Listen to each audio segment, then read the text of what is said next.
Shalom jemaat yang dikasihi Tuhan. Hari ini kita kembali bertemu karena situasi saat ini belum memungkinkan kita untuk beribadah bersama-sama, tapi kita percaya petaka virus COVID-19 ini akan segera berlalu di Indonesia. Nah, hari ini kita akan belajar mengenai ayat Alkitab, kebenaran ayat Alkitab, dan kita akan memulainya dari bacaan kita di Mazmur 91. Nah, Mazmur 91 kita sering membacanya. Ayat yang menguatkan kita, ayat yang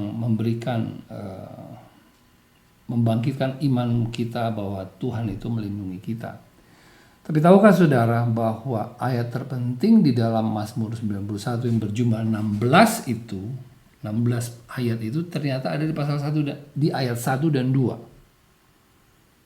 Orang mungkin tidak begitu memperhatikannya karena kalau kita lihat ayat 3, 4, 5 sampai 16 itu sebenarnya adalah hasil dari ayat 1 dan 2 itu. Bahwa oleh karena ayat 1 dan 2 Tuhan akan melepaskan kita dari jerat penangkap burung, dari penyakit sampar. Dengan kepaknya Tuhan akan menudungi kita. Di bawah sayapnya kita akan berlindung. Kita nggak usah takut terhadap kedahsyatan malam, terhadap panah yang terbang di waktu siang, terhadap penyakit sampar, dan seterusnya dan seterusnya. Mari kita baca ayat 1 dan 2. Demikian bunyinya. Orang yang duduk dalam lindungan yang maha tinggi dan bermalam dalam naungan yang maha kuasa akan berkata kepada Tuhan, tempat perlindunganku dan kubu pertahananku, Allahku yang kupercayai. He that dwells in the secret place of the Most High shall abide under the shadow of the Almighty. I will say of the Lord, He is my refuge and my fortress. My God, in Him will I trust. Nah, ada kata dwell in the secret place di situ. Dwell itu dari kata Ibrani yasab. Itu artinya kita duduk dekat dengan Tuhan gitu ya. Duduk dalam lindungan yang maha tinggi, kita duduk berdekatan dengan Tuhan, ada hubungan yang dekat dengan mesra dengan Tuhan. Lalu the secret place itu dari kata seter atau shitrah itu ya. Itu artinya ada perlindungan, ada covering, protection dari Tuhan kepada kita. Kenapa? Bagaimana kita bisa mendapatkan proteksi dari Tuhan itu? Kita tahu kalau kita mendekat kepada Tuhan, bahwa kita menyatakan diri bahwa kita mengasihi Tuhan. Nah, di dalam kitab Injil Yohanes dikatakan, Yesus berkata bahwa jika engkau mengasihi aku, maka engkau akan menuruti segala perintahku. Jadi bukti kita mengasihi Tuhan sebenarnya adalah kalau kita mentaati segala perintahnya. Bapa di surga itu memberikan semua pengajarannya kepada Yesus, karena di dalam Yohanes 7 dikatakan, Yohanes 7 ayat 16 dikatakan begini. Ajaranku tidak berasal dari diriku sendiri, tetapi dari Dia yang telah mengutus aku. Kita tahu yang disebut Dia adalah Bapa di surga. Berarti apa yang diajarkan Yesus itu sama dengan apa yang diajarkan Bapa di surga. Nah, di hari-hari ini dengan wabah COVID-19 yang begitu mengerikan.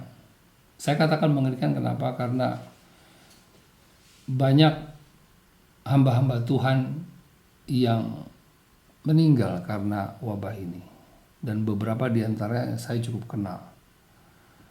Nah, tentunya kita harus belajar dari apa yang terjadi pada hari-hari ini. Saya mau cerita apa yang terjadi di abad 14 di Eropa.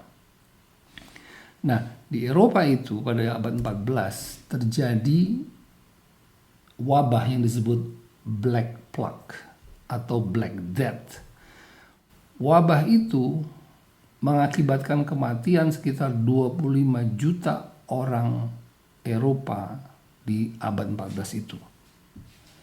Nah, 25 juta orang pada saat itu adalah jumlah yang sangat besar di abad 14. Tetapi anehnya, orang-orang Yahudi yang tinggal di benua Eropa itu tidak banyak yang meninggal karena wabah itu. Sehingga keadaan itu membuat orang Eropa menjadi curiga. Mengapa orang-orang Yahudi ini kok hanya sedikit yang meninggal, yang mati? Dan karena begitu banyaknya orang Eropa yang meninggal, maka di tahun 1348 sejarah mencatat orang-orang Yahudi dibantai oleh orang Eropa. Ada jutaan orang Yahudi yang dibunuh oleh orang Eropa karena mereka menuduh orang Yahudi meracuni air untuk mereka minum. Benar begitu? Kita nggak tahu. Tapi saya akan mencoba mengulasnya dari segi firman Tuhan. Mengapa bangsa Yahudi lebih kebal terhadap penyakit? Kita tahu bahwa bangsa Yahudi itu melakukan perintah-perintah Tuhan dengan taat. Imamat 11 mereka lakukan dengan baik. Imamat 11 itu adalah panduan kepada kita untuk hidup sehat. Tuhan menciptakan segala binatang dengan tujuan tertentu. Kata haram di dalam Imamat 11 itu sebenarnya kurang tepat. Karena kata Ibrani tame itu artinya sebenarnya adalah tidak bersih. Nah, yang disebut halal gitu di dalam atau yang bisa dimakan gitu ya, itu memakai kata tahor. Dari situlah kita mendengar kata tahir. Nah, Tuhan menciptakan semua binatang itu dengan tujuan tertentu, ada fungsinya. Ada binatang yang diciptakan Tuhan untuk membersihkan racun, bibit penyakit, ya. Sehingga binatang itu sebenarnya dilarang dimakan supaya apa? Supaya racun itu tidak masuk ke dalam tubuh manusia. Gitu. Nah, saya kasih contoh dari apa yang saya pelajari. Kerang laut itu diciptakan Tuhan sebagai water filter. Jadi kerang itu diciptakan Tuhan untuk membuat air laut itu bersih. Saudara bisa bayangkan kalau jutaan kerang membuka cangkangnya begitu, dia menyerap kotoran, ya. Sehingga kalau kerang itu terus diambil dari dasar laut untuk menu makanan kerang laut, kerang rebus misalnya gitu, sehingga laut tersebut menjadi kotor. Karena apa? Water filternya sudah tidak ada.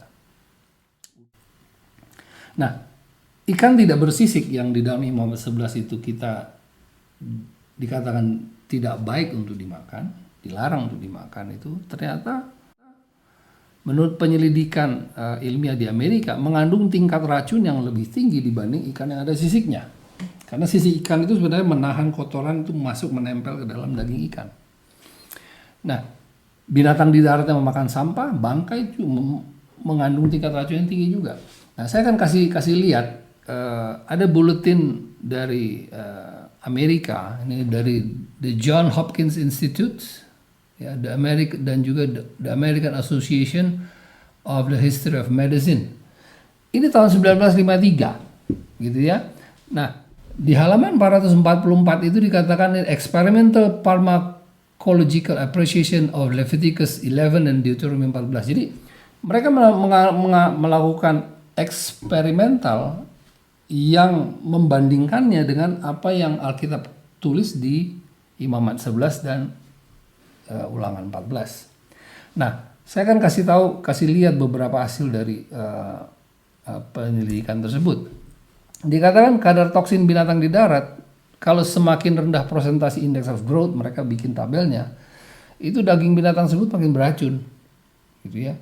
Kita lihat di sini ada ox, calf, sheep itu domba gitu ya, goat, kambing, itu index of growth itu tinggi, di atas 90, 80, 90 gitu. Itu dikatakan itu binatang yang aman dimakan. Tapi kalau yang index of growth itu rendah, ada swine, ada rabbit, ada pig, ada camel, onta, horse, kuda, itu indeks of growth rendah, 50%, sekitar 50%, bahkan ada yang di bawah 50%. Nah, Binatang-binatang itu tidak baik untuk dimakan karena apa? Kadar toksinnya tinggi. Nah, mereka juga menyelidiki mengenai ikan. Di situ dikatakan ada phytotoxic index. Kalau phytotoxic index itu semakin rendah, maka kadar racun di daging ikan itu semakin tinggi. Saya mau kasih lihat, ada yang saya diberikan tanda merah-merah itu, ada catfish. Catfish itu apa namanya? Lele. Ada eel, belut, ada moonfish, ikan bulan kali ya. Ini bentuknya seperti ini, ya. Ada, saudara pasti tahu bentuk ikan yang saya maksudkan ini. Nah, dikatakan ikan-ikan ini mempunyai kadar toksin yang cukup tinggi menurut penyelidikan ilmiah tersebut. Kemudian ada porcupine, ada puffer. Saya kasih beberapa contoh aja. Ada sandskate, ada shark, shark itu ikan hiu. Ada stingray, ada toadfish. Saya kasih gambarnya seperti ini. Mungkin saudara melihat, mengenali beberapa ikan seperti ini. Nah, ini dikatakan jenis-jenis ikan ini adalah ikan-ikan yang tidak sehat dimakan. Jadi ini merupakan penyelidikan ilmiah dan saudara bisa mencarinya di internet, nothing secret, bahwa sebenarnya apa yang diselidiki oleh ilmu pengetahuan itu dengan Alkitab cocok. Jadi kita lihat apa yang harus kita lakukan hari-hari ini. Kita berusaha untuk hidup sehat. Kita berusaha untuk makan makanan yang sehat. Lalu kita makan makanan yang bersih, ya, tidak kotor, tidak terkontaminasi. Lalu kita harus taat kepada anjuran pemerintah, karena Alkitab juga mengatakan bahwa kita harus mentaati pemerintah kita. Dan terakhir dan yang terpenting, kita taati firman Tuhan. Kalau firman Tuhan bilang daging binatang ini nggak bersih, ya jangan dimakan. Gitu. Supaya apa? Karena Tuhan tahu kita perlu antibodi, kita perlu imunitas yang tinggi. Kalau kita memakan binatang-binatang yang menurut Alkitab itu tidak bersih, maka itu akan mengurangi imunitas kita dan kita akan menjadi mudah sakit. Firman Tuhan tidak pernah salah. Jadi hari ini biarlah kita sama-sama belajar bahwa firman Tuhan itu ya dan amin. Dan biarlah kita sama-sama berdoa agar wabah COVID-19 ini segera berlalu dari Indonesia. Shalom, Tuhan Yesus memberkati.